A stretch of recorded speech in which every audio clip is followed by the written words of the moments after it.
Okay, update na naman tayo mga kaibigan dito sa balita kay Pastor Apollo Quiboloy na ito na nga, Senadora Risa Hontiveros, miss na si Quiboloy. Okay, ukol sa inaasahang paghaharap ni Apollo Quiboloy sa Senado, ay eto na. Itatakda po namin hanggat maaga ang susunod na pagdinig na finally haharap na si Apollo Quiboloy.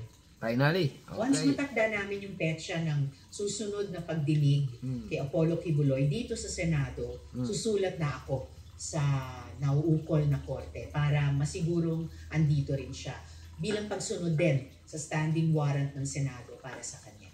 Ibig sabihin, Senadora Risa, ay si Quiboloy ay confirm na magpapaliwanag na doon sa Senado. Ganon. Ibig sabihin yan ay malalaman na ng taong bayan ang sagot kung ano ba talaga ang ginawa ni Quiboloy. Okay? Ulitin nga natin. Senadora Risa, pasok. Itatakda po namin hanggat maaga ang susunod na pagdinig na finally haharap na si Apollo Quiboloy. Finally? Okay. Once matakda namin yung petsa ng susunod na pagdinig kay Apollo Quiboloy dito sa Senado, susulat na ako sa nauukol na korte para masigurong andito rin siya bilang pagsunod din sa standing warrant ng Senado para sa kanya. Ganon.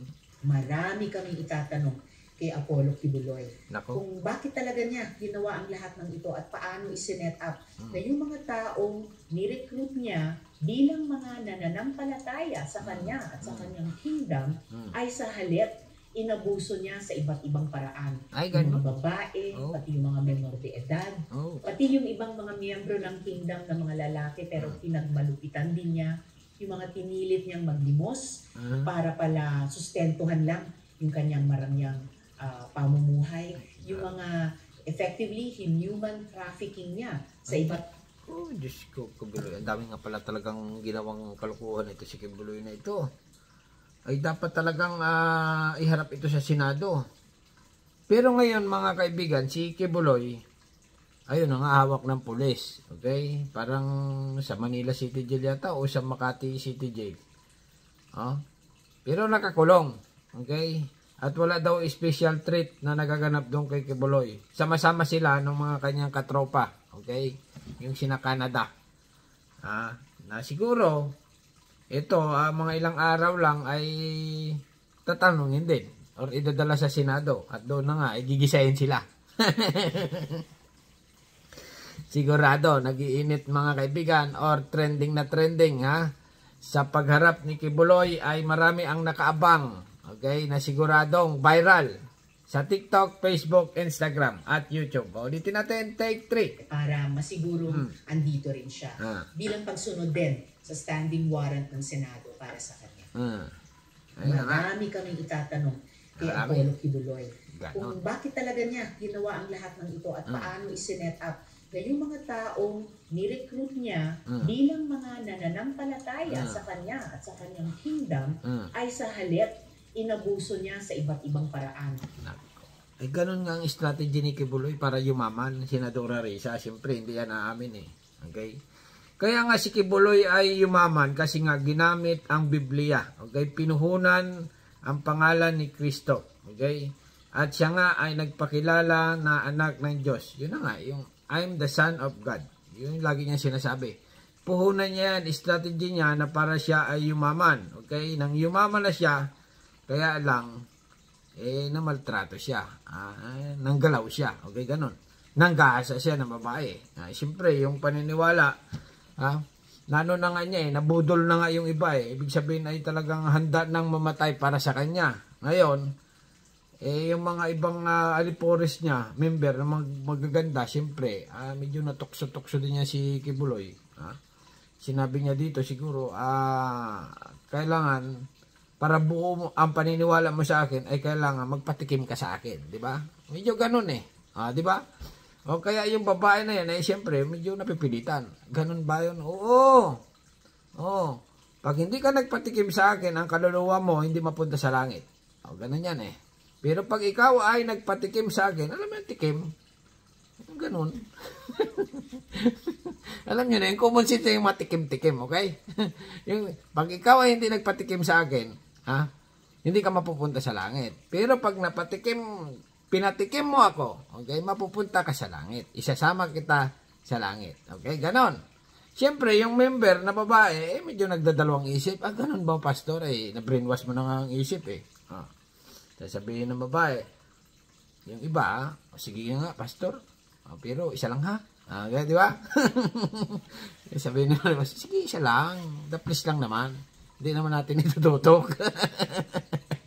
Joke lang.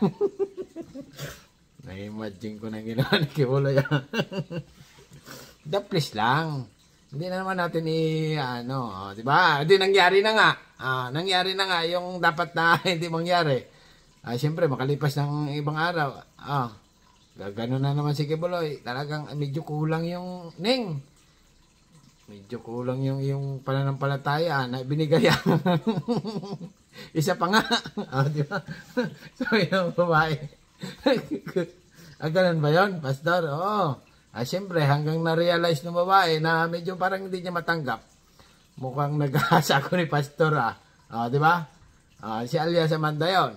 Mukhang nag-ahasa ako ni pastor, dinadaan ako sa mga ganong-ganong padali, ngayon, nagsumbong dito kay Senadora Risa. Ayan.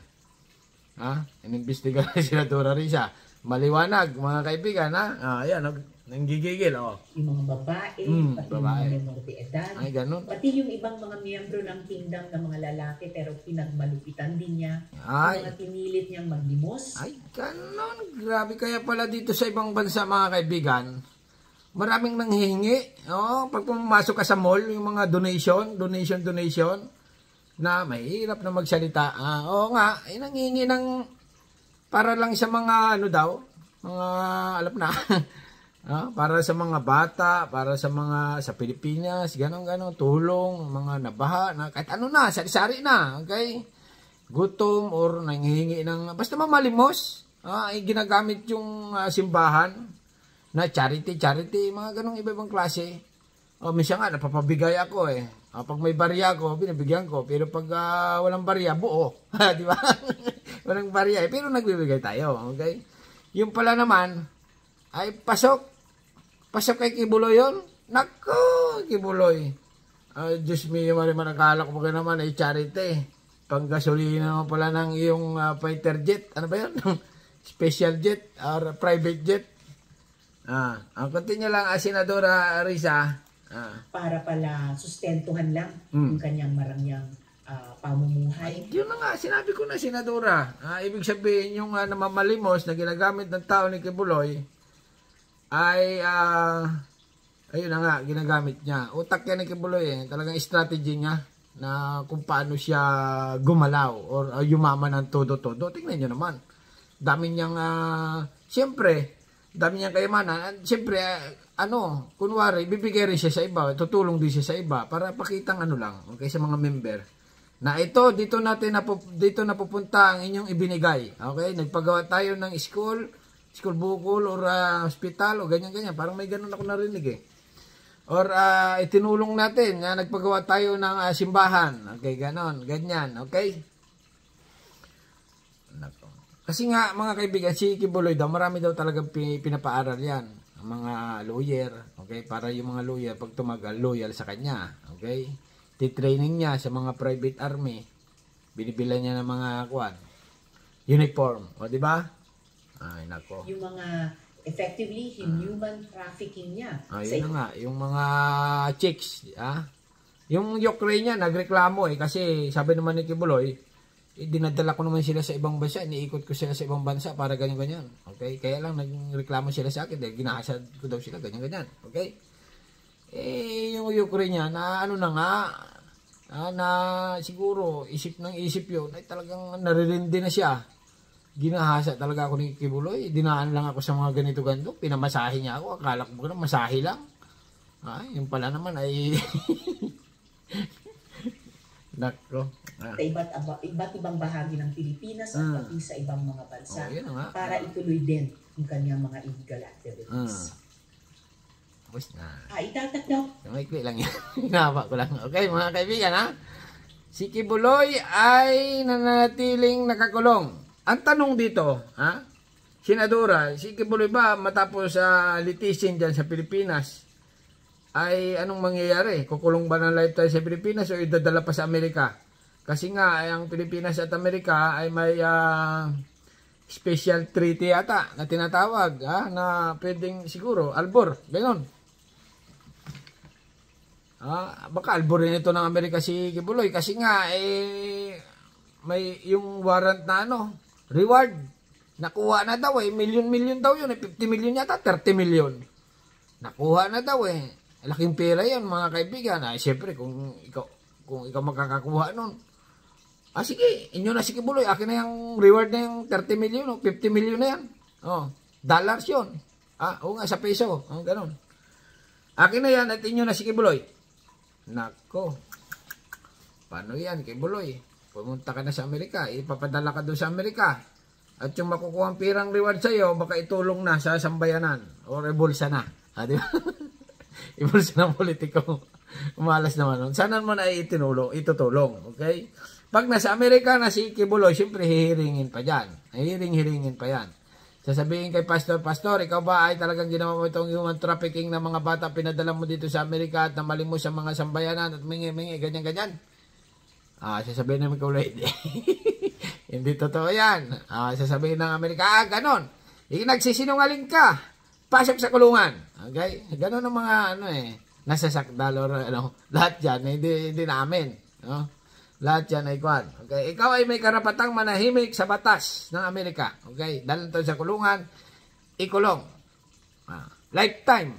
Naku, lifetime. Hanggang magtanda ka na doon. Paano na ang kayamanan ni Kibuloy? Saan mapupunta? Paano na ang KOJC? Ano na mangyayari pag nawala si Kibuloy? Kasi nga, possible na umina. Okay? Umina. Tingnan nyo yung nangyari kay Soriano. Okay? Bro Eli Soriano, yung kanyang, nung natudas na si Bro Eli, yung, wala na akong nabalita na, bihira na lang. Yung kanyang, religion. Gumanon, bigla. Bumaba yung rating. Pero dati, laging trending. Ibig sabihin, marami silang, punta na tayo kay Soriano. Okay, dito lang tayo kay Kibuloy. Yan ang mga kaibigan. Si Senadora ay miss na ang kanyang best friend siguro nung araw. Okay? Kibuloy. Okay? Best friend niya yan. Okay, hanggang dito na lang mga kaibigan. Subscribe my channel and comment. Thank you. Bye-bye.